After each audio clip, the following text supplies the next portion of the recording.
Hello, students. Today we'll be jumping into the topic number two, role of legal research in social development. In the previous topic, we have all understood about basically what is an understanding of a research, and as well as what research entails about. Next, we are going to look into what is the actual role of legal research in social development. So basically, in this topic, what we are going to cover is that how legal research is going to help in the development of a society, and as well as how it is, depending upon the social development. What is the role of legal research in social development? In general, we get to see is that system of law has been, again, I have already explained it before, that the system of law is created in such a way that it always conceptualized in three principal ways. That the first is that legal system can be convinced an aggregate of legal norms, where any forms of legal system that we get to see that it is created in the concept of legal norms. And secondly, we also get to see is that it is actually conceived, to control social behavior, and as the rules, statutes, and institutions. What are the rules of the institutions? What are the statutes? What are the rules involved in each and every person included in this particular amounts of in the legality?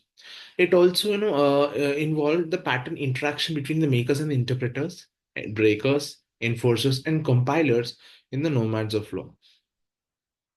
We get to see that it actually, no, discreetly gives us certain forms of, control, or it gives certain forms of controlling nature, that it actually describes itself as in such a way that it actually has certain patterns where it interacts between the interpreters of the law, the makers of the law, and as the person who actually breaks these laws. And actually there are also person, like enforcers, like they have the police system, the makers, that is the legislators, the interpreter, that is the judiciary, the enforcer, that is the executive, and as well as the police system, the compilers. These all the members are also equally involved in this conceiving of this this. In general, law is created based on this is the second principle.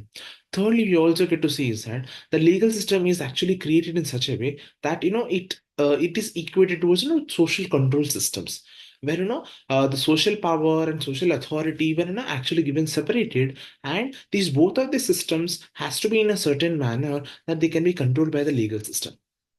We also get to see that requirements, sanctions, strictly complex text, normative requirements, these are always different when it comes to the third principle in the in the system of law. Basically, as I've already told you in the before topic, that how law is related to the society and as well as the law and order. It is based on this principle that on any law that has been created, it has a certain amounts of inaccuracy, or it has certain forms of control. It has certain forms of diminishes, where any forms of if a law is tending towards like social justice, or it is tending towards law and order, and is a little bit tending towards the society, it has a greater imbalance where if you are trying to favor one, there are going to be some other problems towards the other side. This is what we have learned about in the previous session. Basically, the aspect of legal system has been divided into three dimensions, as already seen in three principles. We have already granted these dimensions in the aspect of legal system, as that the legal system has been divided into three unique and dimensions, that is legal system as a normative system, legal system as a social system, and legal system as a combination of formal and non-formal norms of social control. What has its dimensions? We also get to see the normative system, the social system is a little bit different. On as I told you, the normative system is nothing but the controlling of law and order. In India, that it is also very important to understand the normative system is also very key to maintain the legal no, the executives, the body of executives, to make sure the law is applied.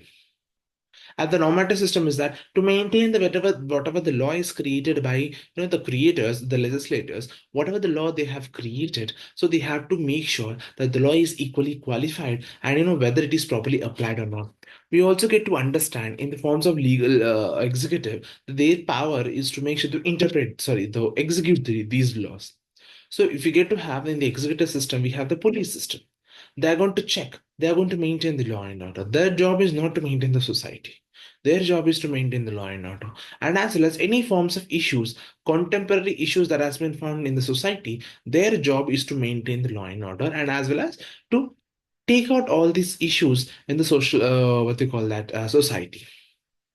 And next we get to see the legal system and social system, where again I've already like told you before itself, the law in general that have to create has to be either no, it has to be a mixture of both formal and non-formal law. I'm going to explain point number three also in this itself, that the legal system what we have created is a combination of both formal and non-formal forms of social control. If I rigorously control the law and order, if I strict my rules and regulations, it is going to make an imbalance toward the society, and it is going to cause great disturbance to the society itself. That disturbance is caused by the legislator, and it is difficult for them and the no the bodies which are regulating these sections, and these the persons who are actually regulating these, implementing these sections. It will be difficult for them also to control the law and ordering system. If, as I told you before itself, if we are favorable toward the social system, it is again difficult to maintain because law and order would be gone. People would be, crazy. And as well, if we are going towards the social system, or the law and order, we are strict. We are making our laws very stringent. It is difficult for each and every individual also to follow these certain amounts of what they call the system that we have seen. Each of these, dimensions of legal system has different forms of queries and investigation, which has different amount of inquiry, which has been used in the forms of legal research. Whenever we get to see that, in general, legal norms typically raises certain forms of question. How is law generated? The first question we all in general is get is that, who created these laws? Why is this law present? Why is this created? Basically, we have to take into consideration that the law is created for a certain reason. One is to maintain social order. That's it. The job of law is to maintain social order, the rules and regulations. Whosoever is not following the rules and regulations, is not maintaining the social, what they call that, social balance or social equality, immediately they are punished as per the law created. The law is generated through the needs of the certain country or the needs of the certain area. We also get to see in the states of example, each and every states has their own legal system, has their own laws, which has persistence only for that particular state. Example, because I'm from the state of Andhra Pradesh, we have something called as Disha Act 2019. And the Disha Act is actually an extension of Nirbhaya Act, where it emphasizes on, the case, if a case has been filed, if any forms of sexual harassment or, any forms of sexual assault, any forms of rape has been filed under Disha Act, immediately the person has to be, the case has to be closed within 21 working days, which 7 days is active investigation, active working investigation, and 14 days is for active court proceedings. So this law is only for the state of Andhra Pradesh.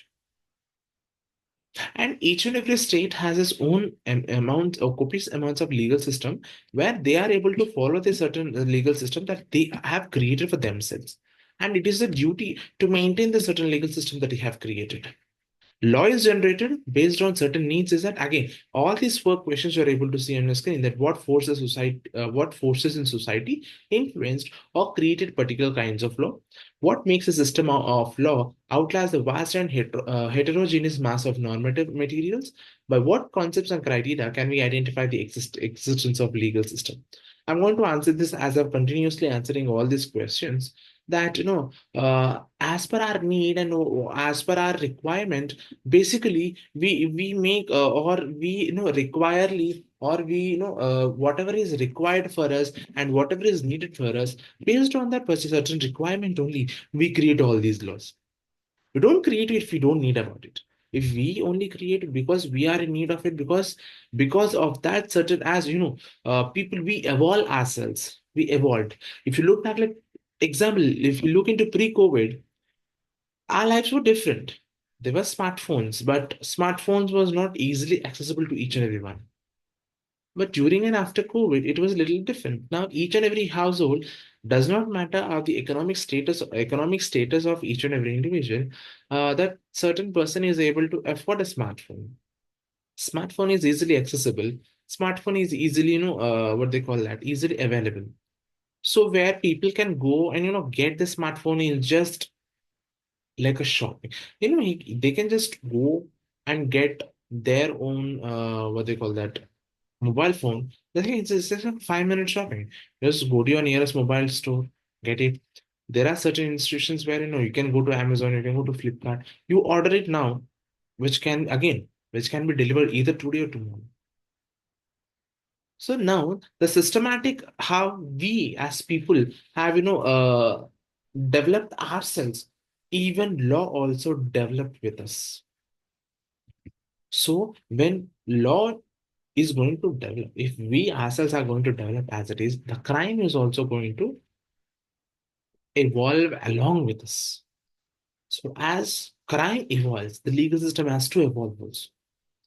So as we get to find out new amounts of copious amounts of new amounts of crimes, the legal system is also going to take those crimes into consideration and either create a new amendment or it is going to in the forms of precedents, which is going to get incorporated into the existing legal system.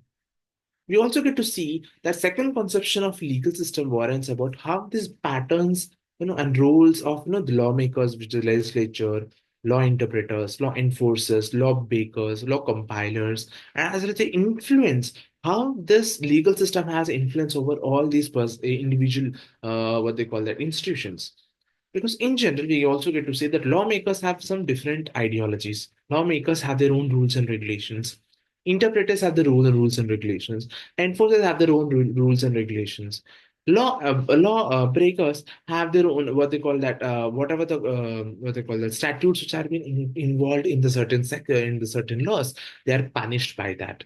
So and each and every institution what we are able to see that it has its own proper understanding of what it is going to happen and what is going to run about in the forms of how law is also main important model to social development. We also get to see as you have already seen before the dimensions, where the first dimension is that the system of norms, what they call the first dimension of legal system is law as a system of norms.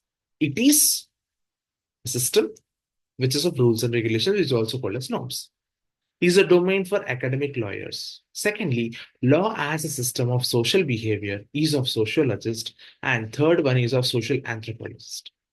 So the legal system has been divided into three main categories and three different dimensions, where a system is for the academic lawyers, another system has been, towards, sociologists, even though in the field of, we get to see in the field of society, in the field of sociology, we get to see that even we are trying to understand the basic understanding of how society behaves. Society behaves based on the legal system that we have implemented and as well as the cultural appropriation that they have encountered. As more cultural appropriation increases, the more cultural what they call that cultural embeds itself into the society.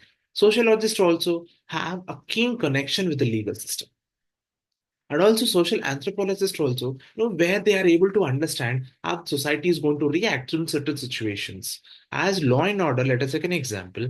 If the law and order, if the rules and regulations are very stringent and they are very compressive in nature, immediately the society would not be able to maintain such pressure, and immediately it is going to be a difficult solution for each and every person. And you also get to understand that in the modern state currently, we have a lot of socio-economic transformation to the constitution. Why? Because when you get to see that there are a lot of socio-economic issues that has been rising a lot, and the constitution is also trying to transform itself, where constitution is acting like a what they call that middleman, or the constitution is acting like a catalyst. In chemical reactions, catalyst has been used because it gives a certain support to the certain reactions. Just like that, that it is playing a catalyst role, where the law is going to enhance itself, the law is going to up itself, and as well as it is going to increase its own stability, where constitution has a basic element and provides a basic structure, and it provides a basic foundation where it can have all these constitutional objectives and policies and perceptions where they can maintain the certain social order on this certain basis. Okay, thank you so much, and we'll all meet in the next topic.